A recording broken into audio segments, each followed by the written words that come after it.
Sa sinaunang China, nakita ni Emperor Kan ang kanyang anak na si Thurandot na tumatakbo sa silid ng trono at natisod dahil sa butas sa carpet na nagpaiyak sa kanya. Ang carpet na ito ay kumakatawan sa kontinente at ang butas ay ang Malvia, isang maliit at mapayapang kaharian na hindi pa naitatag ang kanilang ugnayan. Upang punan ng carpet, ipinadala ni Kan ang mga tauhan na pinamumunuan ni General Boyan patungo sa Malvia. Sa Malvia, ang maharlikang pamilya ay nakasuot ng 3 mahiwagang bracelet, isa para sa hari, isa para sa reyna, at isa para sa prinsipe. Ito ay pamana ng pamilya at walang sinuman ang dapat magsuot ng 3 ng sabay-sabay dahil ang taong iyon ay magkakaroon ng matinding kapangyarihan ngunit may kasamang sumpa. Si Prinsipe Caliph ay tinuturuan ng espada ni Master Zhou, at ang bata ay natuto ng istilong Chinese at nakikipaglaban ng medyo mabilis. Sa sandaling iyon, ang kanilang kapayapaan ay nag-ambala ng pag-atake mula sa hukbo ni Boyan, na bumaril ng nagliliyab na mga palaso bago lumusob sa kastilyo. Lumabas ang mga sundalo ng Malvia at sinubukang gawin ang makakaya upang ipagtanggol ang kanilang tahanan, ngunit ang hukbo ni Boyan ay mas malaki at madali silang nadaig, pinapatay ang sinumang tao na naglalakas loob na labanan sila. Sa kalaunan, si Boyan at ang mga tauhan niya ay nanalo sa labanan, at sa tabi ng katawan ng maharlikang angkan, nakita nila ang 3 bracelet na dinala nila sa Emperor. Sa kaarawan ni Thurandot, nagbukas siya ng napakaraming regalo at nakita niya ang kahon na may mga bracelet. Nagsuot siya ng 2 at sinubukang ibigay ang pangatlo sa kanyang ama, ngunit isinuot din niya ito sa kamay ni Thurandot. Agad nitong na-activate ang sumpa habang nagbabago ang hugis ng mga bracelet na humihigpit sa kanyang kamay, na naging sanhi ng pag-iyak niya sa sakit. Kahit anong pilit niya, hindi maalis ni Thurandot ang mga bracelet, at hindi nagtagal ay nawalan siya ng kakayahang makakita ng kulay. Gustong subukan ni Kan na gumamit ng kutsilyo para tanggalin ang mga ito, at nang siya ay lumapit, nakita ni Thurandot ang mukha nito bilang kalansay na naging sanhi ng pagkahimatay niya. Nang maglaon, ipinaalam ng punong pari kay Kan na nalaman niya na ang sumpa ay maaari lamang alisin ng manliligaw sa hinaharap. Kapag si Thurandot ay naging 15 taong gulang, magbibigay siya ng 3 bugtong at sinumang makalutas nito ay siyang sisira sa sumpa, ngunit papatayin ito kapag hindi nakasagot ng tama. Kapag hindi ito naisagawa bago siya maging 18, magiging yelo ang kanyang puso at mawawalan siya ng malay. Samantala, nalaman natin na nakatakas si Zhou kasama si Caliph, na nawala ang lahat ng memorya. Pagkatapos palitan ang pangalan ng bata bilang Blue Eyes para protektahan siya, dinala siya ni Zhou sa kinalakihang bayan kung saan muli niyang nakasama ang kanyang pamilya, at agad na naging kaibigan ni Blue Eyes ang anak ni Zhou. Pagkalipas ng maraming taon, si Blue Eyes ay teenager na at determinadong matutong gumawa ng fireworks. Ang anak ni Zhou na si Liwer ay parang kapatid na niya at madalas siya nitong iniistorbo kapag siya ay nagsasanay. Isang umaga, gumawa ito ng kalokohan na sumira sa kanyang fireworks at iyon ang kanyang huling pulbura. Upang humingi ng paumanhin, dinala ni Liwer si Blue Eyes sa minahan, kung saan sila pumuslit upang panuurin kung paano lumilikha ang master ng kamangha-manghang mga paputok na bumubuo ng mga hugis tulad ng phoenix. Sa kasamaang palad, nakita sila ng gwardya, kaya kinailangan nilang magsimulang tumakbo sa minahan. Sa tuwing sinusubukan ng mga gwardya na pigilan sila, itinutulak nila ito at tumatalon sa mga kasangkapan, sinusubukang pabagalin ang mga ito.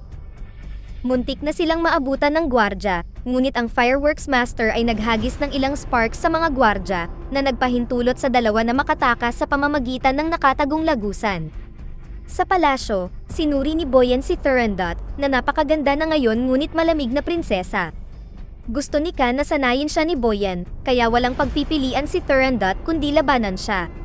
Dahil sa sumpa, si Thurandot ay may espesyal na kakayahan at maaaring gumalaw ng napakabilis, kaya sa una ay hindi magawa ni Boyan na makatama kahit isa. Gayunpaman, nang sirain ni Boyan ang panghabi niya ng tela upang kunin ang piraso ng kahoy, sinimulan niya itong salakayin ng direkta at napatunayang mahina pa rin ang kasanayan niya sa espada. Nasaktan sa kanyang pamimintas, tumakbo sa labas si Thurandot ng sobrang bilis at hinintay lumabas si Boyan upang hiwain ang kanyang pisngi, kaya pinalitan niya ng aktwal na espada ang kahoy. Sa pamamagitan ng pagtingin sa refleksyon sa metal, nahuli niya si Thurandot at mabilis siyang dinisarmahan. Sa sandaling iyon, lumabas sina Blue Eyes at Liwer mula sa tunnel at nakarating sila sa hardin ng palasyo.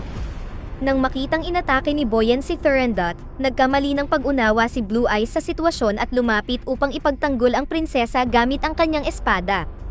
Salamat sa mga turo ng kanyang master, si Blue Eyes ay nagpamalas ng napakagandang laban, at kinilala ito ni Boyan bilang estilo ni Joe. Ang parehong lalaki ay patuloy na nagpalitan ng pag-atake at nang ibabaw ang karanasan ni Boyan nang sa wakas ay madaig niya si Blue Eyes, ngunit nang sasaksakin na niya ito, sinubukan ni Liwer na pigilan siya gamit ang kanyang latigo. Walang kahirap-hirap na itinulak ito ni Boyan at ibinaba ang kanyang espada, ngunit iniharang ni Thurendot ang sariling kamay at nabasag ang espada dahil sa bracelet. Pagkatapos ay dumating ang mga gwardya upang arestuhin ang mga nanghihimasok, ngunit sinabi ni Thurendot na kasama niya sila at inanunsyong sasanayin niya si Thurendot mula ngayon.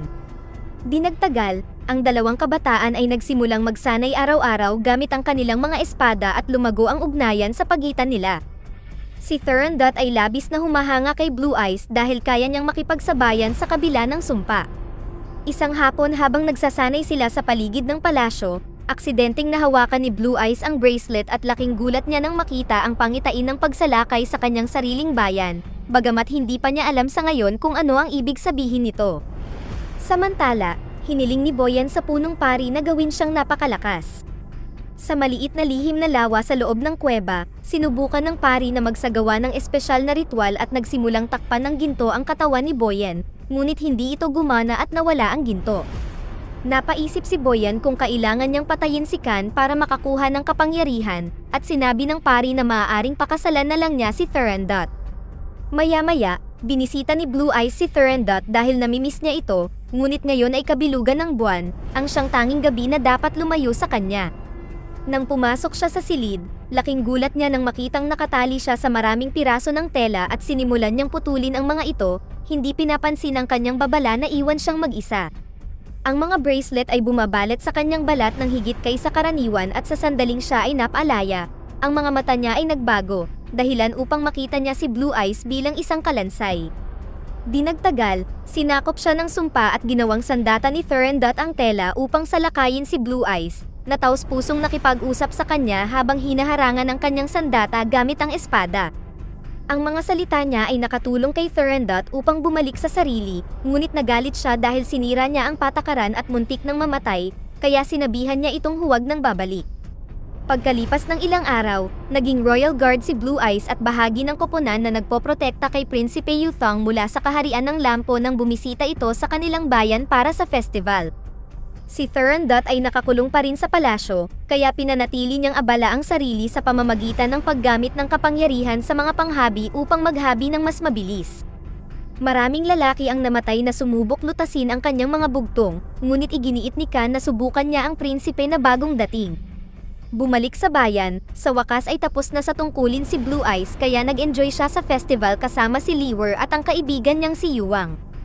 Napansin nila ang napakagandang punyal ni Yuthong, kaya ginamit ni Liwer ang latigo para lumipad ito at kinuha ito ni Yuang, na agad na tumakbo palayo. Sinimulan ni Yuthong na habulin si Yuang sa bayan at pagkatapos ng maraming pagtalon ay nahuli niya ito, ngunit ibinato ni Yuang ang punyal sa isa pang kaibigan at sinabihan siyang tumakbo. Samantala, sinalakay ng bodyguard ng prinsipe si Liwer, ngunit napakabagal nito at madali niyang iniiwasan ang lahat ng galaw nito habang tumatalon ito gamit ang kanyang latigo. Pagkatapos ay sinubukan ni Liwer na tumakas sa pamamagitan ng pag-akyat sa mahinang istruktura at nagpa siya ang bodyguard na sirain ito, gayunpaman, tumalon si Liwer bago siya masaktan. Sa sandaling iyon ay lumitaw si Yuthong habang sinusubukan niyang habulin ang ibang lalaki, ngunit bago siya matamaan ng istruktura, iniligtas siya ni Blue Eyes sa tamang oras. Pagkatapos, pinabalik ni Blue Eyes kay Liwer ang ninakaw niya at ipinakita kay Yuthong ang paligid ng festival. Dinala din niya ito sa minahan, kung saan gumawa siya ng maliit na fireworks na hugis puno upang pagpalain ang prinsipe. Pagkatapos ay sinabi ni Yuthong na nandito siya upang lutasin ang bugtong na ikinamatay ng kanyang kapatid. Ramdam niyang mahal ni Blue Eyes ang prinsesa, kaya inanunsyo ni Yuthong na siya na ngayon ang kanyang sinumpaang kapatid. Kinabukasan, binisita ni Yuthong si Thurendot, nagpapanggap na nandito siya para sa bugtong, gayunpaman, naglabas siya ng punyal at sinubukang patayin siya dahil sa nangyari sa kapatid niya. Mabilis na kumilos si Thurendot at sinalo ang punyal nang ihagis niya ito sa kanya, Pagkatapos ay inutusan niya ang kanyang mga sinulid na itumba ang bodyguard ni Yuthang at hulihin siya, habang ipinapaalala sa kanya na tinanggap ng kanyang kapatid ang kontrata. Maya-maya sa pampublikong seremonya, inihayag ni Kan na patatawarin niya si Yuthang kung kaya niyang sagutin ang mga bugtong. Nagtatrabaho si Blue Eyes bilang bantay at nakita ang pagtama ng araw sa bracelet, na naging dahilan upang magkaroon siya ng isa pang pangitain tungkol sa masaker na puno ng dugo, karahasan, at bangkay. Sa paghahangad ng mga sagot, lumapit si Blue Eyes at hiniling kay Yuthang na hayaan siyang sagutin ang mga bugtong. Gustong malaman ni Kan kung bakit niya ito ginagawa, kaya nagsinungaling si Blue Eyes at sinabi na bilang sinumpa ang kapatid ni Yuthang, tungkulin niya ito. Habang ang mga tao ay sumisigaw bilang suporta, pumayag si Kan na bigyan siya ng pagkakataon at sinimula ng punong pari ang seremonya, at ipinaliwanag na sasabog ang firework kapag naibigay ni Blue Eyes ang tamang sagot. Ngunit kapag siya ay nabigo, siya ay papatayin. Lumapit si Thurendot at inamin ni Blue Eyes na ginagawa niya ito para iligtas siya, ngunit tumugon lang siya ng bugtong na ibinubulong ng bracelet sa kanyang isipan, ano ang ipinanganak sa dilim at namatay sa bukang liwayway. Nag-concentrate si Blue Eyes sa paghahanap ng sagot at nagkaroon ng pangitain na ginagabayan siya ng kanyang ina sa kastilyo. Pagkatapos ay lumipat ito sa araw ng massacre, kung saan ang hari ay makikita na malubhang nasugatan. Hindi mapigilan ng mga gwardya ang mga sumasalakay, kaya kinuha ng reyna ang lahat ng bracelet at pilit na isinuot sa kanyang asawa, habang sinasabing walang ibang pagpipilian. Habang inaabsorb ng hari ang bagong kapangyarihan, sinubukan ng reyna na lumaban, ngunit itinulak lang ito palayo. Sa sandaling iyon, ang sumpa sa wakas ay sumakop sa hari at kinuha ang espada upang lumaban, na nagpapakita ng matinding kapangyarihan habang madali niyang tinatalo ang mga kaaway, sumisigaw at nakikipaglaban sa maraming tao na parang wala lang. Sa kasalukuyan, ang kampana ay nag-anunsyo na tapos na ang oras ni Blue Eyes at dahil wala siyang sagot, siya ay kinuha upang bitayin. Habang dinadala siya para bitayin, nagkaroon ng isa pang pangitain si Blue Eyes at nakita niya ang kanyang ina na nagsasabi sa kanya na umalis kasama si Joe dahil siya ang tanging pag-asa ng kaharian. Nakita ito bilang isang senyales, sumigaw siya na ang sagot ay pag-asa, na naging sanhi ng pagkasira ng isa sa mga bracelet. Gayunpaman si Thurendot ay nasa palasyo at walang nakakakita nito, kaya bago mapatay si Blue Eyes, kumilos si Joe upang iligtas siya. Matapos patumbahin ng ilang gwardya, inihagis niya ang sibat at iniligtas si Blue Eyes bago ito mahulog sa kumukulong tubig. Sa sandaling iyon ay nagsimulang sumabog ang paputok sa kalangitan, na nagpapatunay na tama ang kanyang sagot. Pagkatapos, ninakaw ni Boyan ang piraso ng sirang bracelet at inutusan ang mga tauhan na huwag hayaang sumabog ang paputok kahit na tama ang sagot ni Blue Eyes. Kinabukasan sa ilalim ng ulan, sinabi ni Thurendot ang pangalawang bugtong, ang mga babae ay maganda para dito, ang mga lalaki ay hindi nasisiyahan para dito, ngunit sila ay parehong mamamatay kapag ito ay naging yelo na hindi nababasag.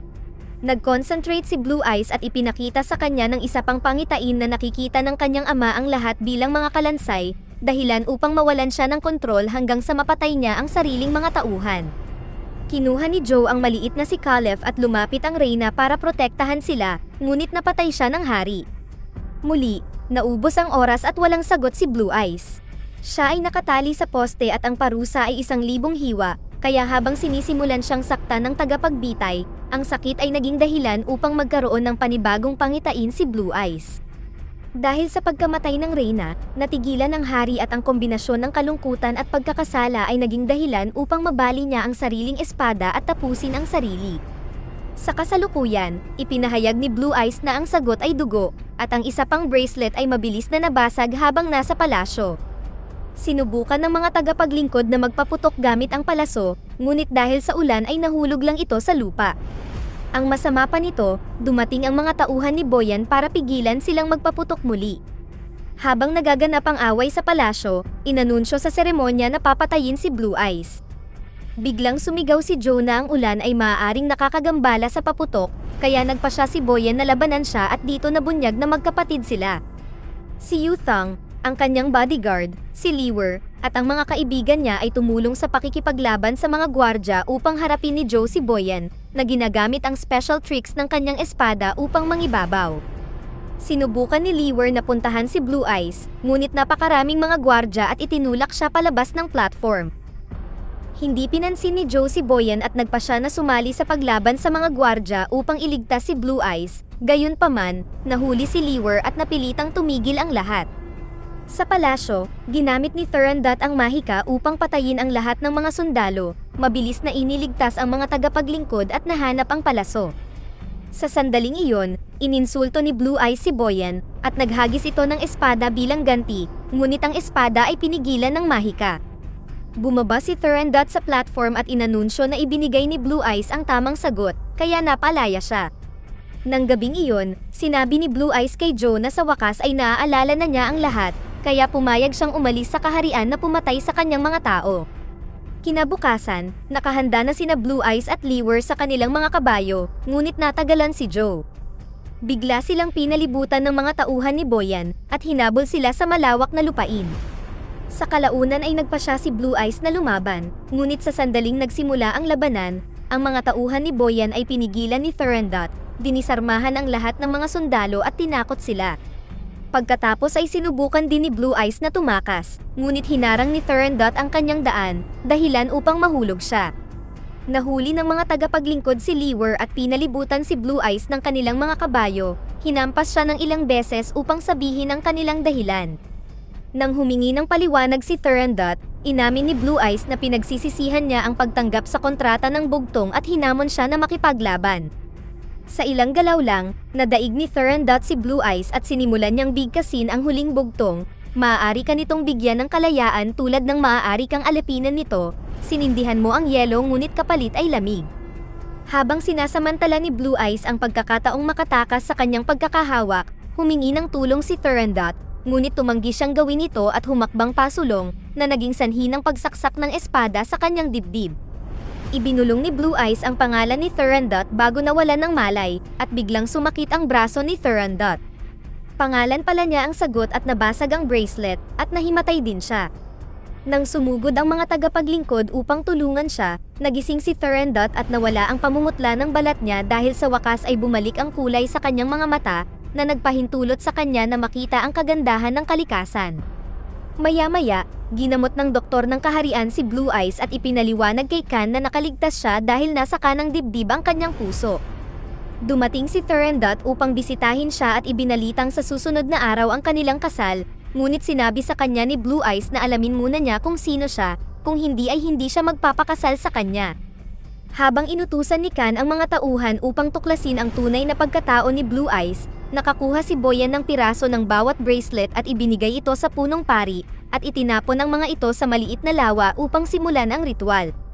Humakbang si Boyan sa tubig at ang madilim na mahika ay sumakop sa kanyang katawan, pinupuno siya ng malaking kapangyarihan. Nang matapos ang ritual, sinubukan ni Boyan ang resulta gamit ang kanyang espada, at lahat ng mga sugat niya ay agad na gumagaling. Pagkatapos ay sinaksak niya ang punong pari dahil masyadong marami itong nalalaman. Sa gabi, naglasing si Blue Eyes sa restaurant dahil kinasusuklaman niya ang katotohanan na mahal niya ang anak ng kalaban. Nang marinig ito, nagmadali si Liwer para sabihin kay Thurandot ang totoo.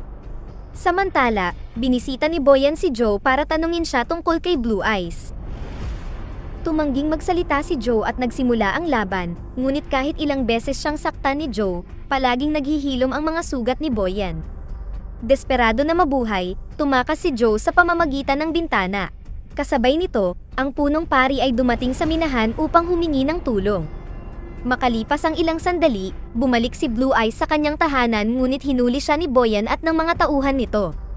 Nang dadalhin na nila siya, dumating ang mga misteryosong sundalo at pinatay ang ilan sa mga tauhan ni Boyan bago siya pinaputukan ng palaso ng pinuno. Hinawakan ito ni Boyan gamit ang mga kamay at binantaang papatayin si Blue Eyes. Alam na si Thurandot ang mamamana. Pagkatapos ay ibinunyag niya na nakakita siya ng jacket na may sagisag ng Maldivian royal family, na nangangahulugang si Blue Eyes ay kaaway. Walang pakialam si Thurandot at nag-alok na tatanggapin ang anumang kondisyon para iligtas si Blue Eyes, kaya hiniling ni Boyan na pakasalan siya. Kinaumagahan, dinala si Blue Eyes para makita si Khan, na nagpas siyang palayain siya kahit na siya ay kalaban, dahil na rin sa pagliligtas niya sa kanyang anak mula sa sumpa. Gusto pa rin ni Blue Eyes na maghiganti, at nang subukan ni Boyan na patigilin siya, biglang dumating si Thurandot kasama ang punong pari upang ibunyag ang katotohanan. Noong araw na binisita ng hukbo ni Boyan ang Malvia, ang utos ni Kan ay magtatag lamang ng mapayapang relasyon. Gayunpaman, naisip ni Boyan na masyado nang nanlalambot si Kan at dapat nilang sakupin ang mas maraming lupain na sinang-ayunan ng kanyang mga sundalo. Pagkatapos ay pinatay niya ang sugo at pinalabas na ginawa ito ng Malvia para magsimula ng digmaan. Sa kasalukuyan, kinumpirma ni Boyan na totoo ang kwento at ginamit ang piraso ng baluti upang patayin ang pari bago tinawag ang kanyang mga sundalo, na agad na lumusob sa palasyo at pinatay ang mga tagapaglingkod. Pagkatapos ay ibinunyag ni Boyan na nagdala siya ng mga paputok sa ilalim ng pagbabalat kayo na ito ay regalo sa kasal at binaril ito ng nagliliyab na mga palaso para sumabog ang mga ito. Gayunpaman, nahulaan ng firework master ang kanyang intensyon, at ang mga paputok ay bumuo ng malaking dragon na umatake sa hukbo ni Boyan, at natalo ang mga ito sa loob ng ilang segundo. Nang makitang bumagsak ang kanyang mga sundalo, nagalit si Boyan at nakipaglaban siya sa Royal Guards, at mabilis na pinatay silang lahat. Pagkatapos ay hinamon niya si Kan para sa trono at tinanggap ito ng Emperor, sa pag-aakalang matatalo niya ito sa pamamagitan ng paggamit ng espadang gawa sa meteor. Gayunpaman nang simulan niyang tamaan si Boyan, laking gulat ni Kan nang unti-unting maputol ang espada. Itinulak siya ng mapagmataas na Boyan at inatake siya ng iba pang mga tao ni Kan, at hinarap din ang mga natitirang sundalo. Nangyari ang matinding labanan sa silid ng trono habang ipinapakita ng mga tao ang lahat ng kanilang kakayahan gamit ang iba't ibang armas, tulad ng latigo ni Liwer at ang lakas ng bodyguard ni Yuthang. Sina Blue Eyes at Joe ay magkasamang nilalabanan si Boyan, ngunit walang silbi ang kanilang mga sandata. Nagawa nilang sipain si Boyan sa mesa, ngunit kumuha ito ng kutsilyo at inihagis ito sa dibdib ni Joe. Galit na galit, sinubukan ni Blue Eyes na labanan siya ngunit muli siyang nadaig. Sinubukan ni Thurandot na iligtas siya at gumanti si Boyan sa pamamagitan ng pagsakal sa kanya, ngunit binitawan niya ito nang makita niyang nakatayo si Joe. Si Boyan ay tumalon sa kanyang kapatid at sinubukang patayin ito, kaya tinalian ni Liwer ang kamay nito gamit ang latigo, ngunit itinapon lang siya nito. Pagkatapos ay ibinato ni Blue Eyes ang kahon sa ulo ni Boyan bago siya hinila ni Thurandot palabas ng palasyo. Agad silang sinundan ni Boyan, na nagbigay ng pagkakataon kay Yuthang at sa iba pa na talunin ng kanyang hukbo ang mga natitirang sundalo at manalo sa labanan. Sa pamamagitan ng paggamit ng lihim na lagusan, dumating sina Blue Eyes at Thurandot sa minahan at bumaril ng paputok kay Boyan, ngunit walang makasakit sa kanya. Sinimulan niyang sirain ang lugar at itinulak ni Blue Eyes si Thurandot pababa bago siya masaktan. Pagkatapos ay nagsindi siya ng mas malaking paputok, na sumira sa baluti ni Boyan at nasunog ang kanyang balat ngunit palagi itong naghihilom. Sa kalaunan, bumagsak ang rebulto dahil sa mga paputok at nahulog ito sa ibabaw ni Boyan, na nagpabagsak sa kanya. Sa pag-iisip na tapos na, ang dalawa ay maghahalikan na sana, ngunit biglang lumabas si Boyan mula sa gumuhong rebulto. Agad siyang sinalakay ni Blue Eyes ngunit binali ni Boyan ang espada at itinulak siya pabalik. Pagkatapos ay sinubukan din siyang salakayin ni Thurandot at nang suntukin siya ni Boyan, dumura siya ng dugo sa balikat nito at napansin na tunay na napinsalaan ang balat nito.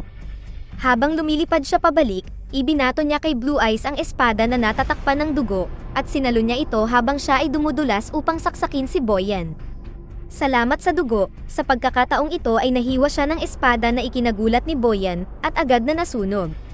Pagkatapos, sumugod si Blue Eyes sa tabi ni Thurandot, na sa wakas ay tinawag siyang Caliph at sinabi sa kanya kung saan mahahanap ang sikreto ng mga paputok bago siya namatay sa kanyang mga bisig.